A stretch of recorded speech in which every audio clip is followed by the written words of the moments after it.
அடுத்த காரியங்களை பார்ப்போம். Welcome alpha. கர்த்தராகிய இயேசு கிறிஸ்து நாமத்தில் வாழ்த்துக்கிறேன். இந்த வசனத்தை பார்த்தீங்கன்னா குவைட் இன்ட்ரெஸ்டிங். குருடனை வழி தப்பி போக செய்கிறவன் சபிக்கப்பட்டவன்.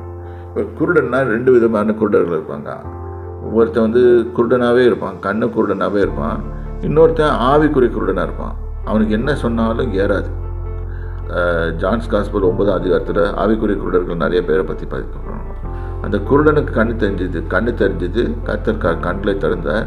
ஆனால் அந்த ஆவிக்குரிய குருடர்களுக்கு கண்ணு திறக்கல. அவர் தான் கடவுள்னே தெரியல.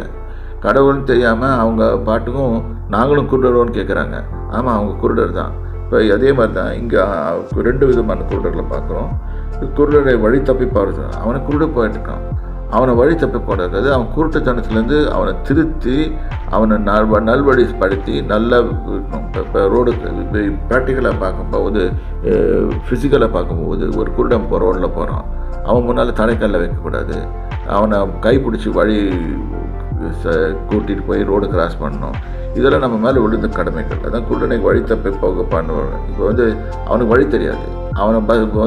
அவன் ஏதோ ஒரு சும்மா ஒரு உதாரணத்துக்கு சொல்கிறேன், 17A காத்துட்ருக்கிறான். அவனுக்கு கொண்டு போய் வேணுன்னே கொண்டு போய் 17Bயில் ஏற்றி விட்டுட்டா இது வழி தப்பி போகிறதான். அது மாதிரி மற்ற காரியங்களை செய்கிறதும் தவறு செய்கிறது தான் கர்த்தருக்கு பிடிக்காதது. கர்த்தர் வெறுக்கிறார் இந்த காரியங்கள்லாம். நிறைய வழி மாற்றிட்டு.